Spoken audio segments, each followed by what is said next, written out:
Hello again, and this is Pat Morris of the PM Talk Show. We're welcoming you back to our segment on the school desegregation case. Last week we had with us attorney and school board member Brett Duncan. Today we have school board member Sandra Simmons, who will be giving her suggestions and her ideas for the school implementation plan for the student assignment plan with the Tangipahoa Parish School System. We want to welcome you, Ms. Simmons, and thank you for coming. We're happy to have you and happy to be a part of the board and seeing the vision that would be good for equity and all of the kids. And at this time, I want to turn the mic over to you and just let you explain those things that you bring to the table in this part of the plan. Thank you so much, Pat. Yes, I represent the Laranja area and the east end of Ponchatoula and Champ Cooper and east end of Hammond. And I wanted to talk today a little bit about my view on what I think this plan will mean for our students in our parish. The plan that Mr. Duncan has put together, I don't have a problem with the plan, and overall I think it's a fine plan. I do believe that we do need some concessions though in the Laranja area, mainly because we're going to be bringing 250 individuals from the Magazine Street, Marsh Road area into our system. And so I feel like to be able to accommodate these young people, as well as the ones that are already up there, that we're going to have some type of, two types of programs. We need an intervention program for the kids that are more at risk. Now, when I say at risk, I don't mean necessarily that they have to be a minority child, but that would be children that have low socioeconomic backgrounds. They might have two parents, and they might not have two parents, but whichever, they're spending a lot of their time trying to put food on the table, so they may not have a lot of time to spend with their children, and thus these kids would need some extra help. And I feel like it's very, very important that we provide that for the individuals when they get to our schools. Now in the Hammond schools, they have that with the Magnet and Montessori and IB, but we don't have that in Laranja. And so I feel like that we're going to have some type of intervention for the kids that need it, and then enhancement programs for those individuals that are coming or that are already there that are achieving above a 2.0, that they would be able to advance at their own rate. Right. And at the same time to be able to help those individuals that can advance, that need extra help, and I think that's important.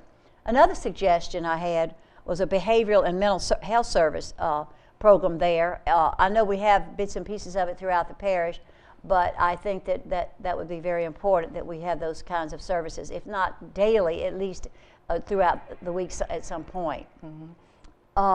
You want me to go on and continue with? Well, while we're on the transfer of students, one of the questions now, and thank you for attending the meeting at Reverend Hannibal's church in Greenfield. I feel like it was a very productive meeting. A lot came out in that meeting. But one of the concerns that's being raised now by people in the Hammond community, where the children on Magazine Street would go to Laranja, some are saying, well, we need to keep the old system. Of course, we don't agree with that because it's too costly. If that were to happen, and this is purely hypothetical, but if the school system had to go on and build the 3 new schools, would not these same kids have to go to the new school anyway? Yeah, they would, and there was not going to be a program for them anyway. Those kids at the east end of Hammond, the minorities that would be coming to the new school that would be south of Laranja, would not have a program there either. That's right. And they would have to leave anyway and then go up towards Laranja, maybe not quite as far, but they would be coming up midway. Right. So that was going to happen anyway, and put them in a building that we can't afford. So, and you know, I'm an educator. I was an elementary school teacher and a college teacher, and I've always contended that buildings don't teach. Right. Teachers teach. Right. And you need the right programs for them to teach, and they need the right aids and interventions. And so, yeah, they were going to have to come at least part way. And I want to say something else about the meeting that we had at the Greenville Church. I think it was very productive. Everybody wasn't necessarily on the same page, because that's why we had it, so we could see what everybody's views were. And, you know, my daughter was a history teacher, and at Hammond High, she had this statement over her, when she was teaching there, over her blackboard, and it said that history has proven that when we don't learn from the mistakes of the past, we're destined to repeat those same mistakes in the present and in the future. And so that's why we had that meeting the other night, Right. and we're having other meetings, and we're having this broadcast so that we can hear all sides and all viewpoints, and that's very important to come together on a consensus.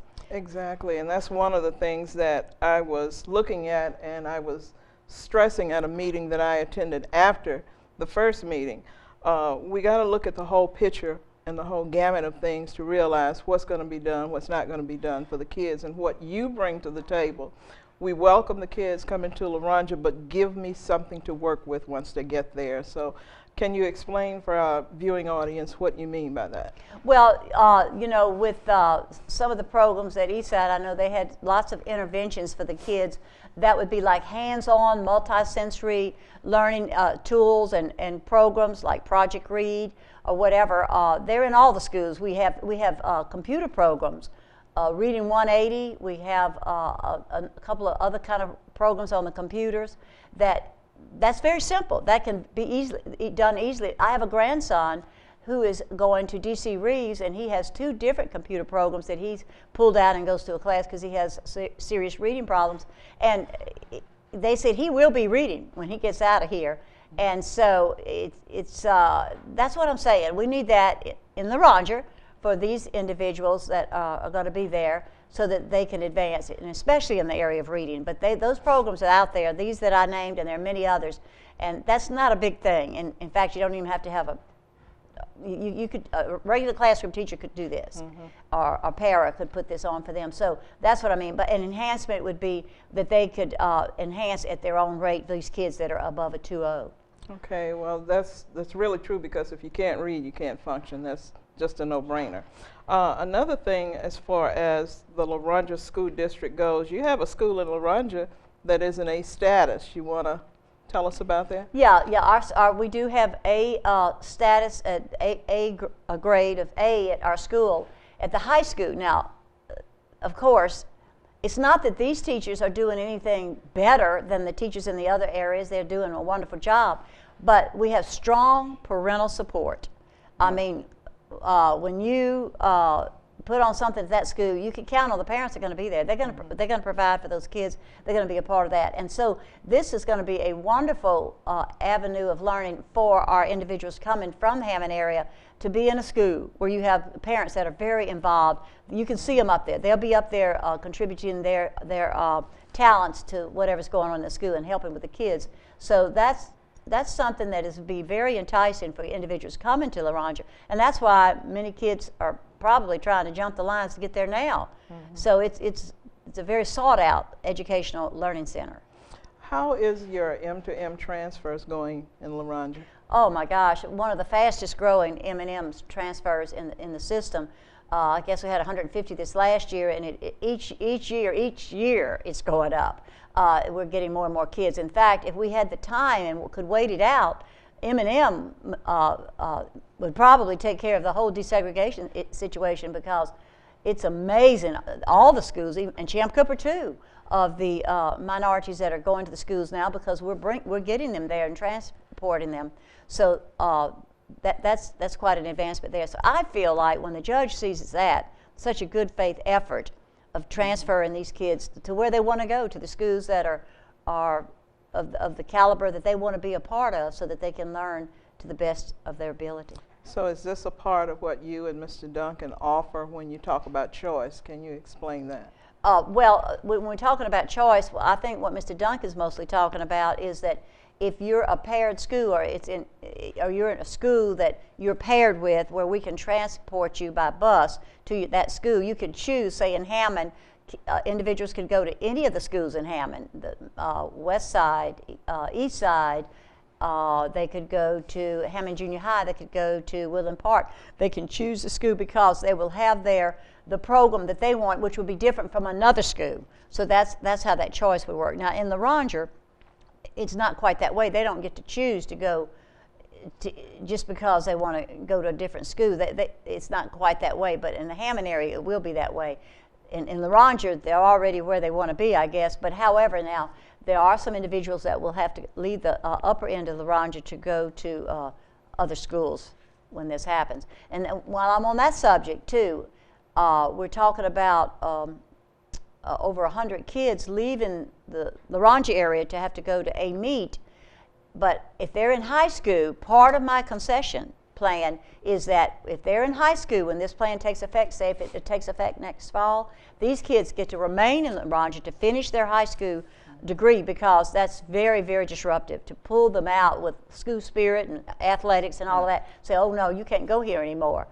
No high school student wants to be done that in any area. Exactly. And I would definitely be fighting for these kids to remain at the high school if they're already in there when this program goes into effect. Okay. What are some of the other things that you're bringing to the table? Yeah, there are other things too. I also would like to see a ROTC program, not just in Laranja, but of the caliber that Hammond High has and Ponchatoula High has, and I think it's a meet. I want to see ROTC at all of our schools, and because, you know, it teaches these young individuals a sense of responsibility and discipline and pride in themselves and in their country and in their school. And I think it's a tremendous program if we could have that happen at all the high schools. But one of the most outstanding ideas that I think that I have, and that I think that board members all want to see happen, is when you go into schools that have a VOTEC program, such as Ponchatoula High with Kevin Crevetta, and the welding program that he has, where these kids are certified, when they get out, they can go right into the job field. Well, I want to see a VOTEC program in every high school in the parish, maybe just 1 or 2 different fields, and that way, say, for example, if you had pipe fitting or refrigeration in Laranja, but then say Independence or A-Meet would have electrical work or something else, then a student could choose which high school he would like to go to that is most attractive to his career aptitude. And to me, that would be a great service for our students. Exactly. We're getting ready to go to break now, and we'll be back in a few minutes.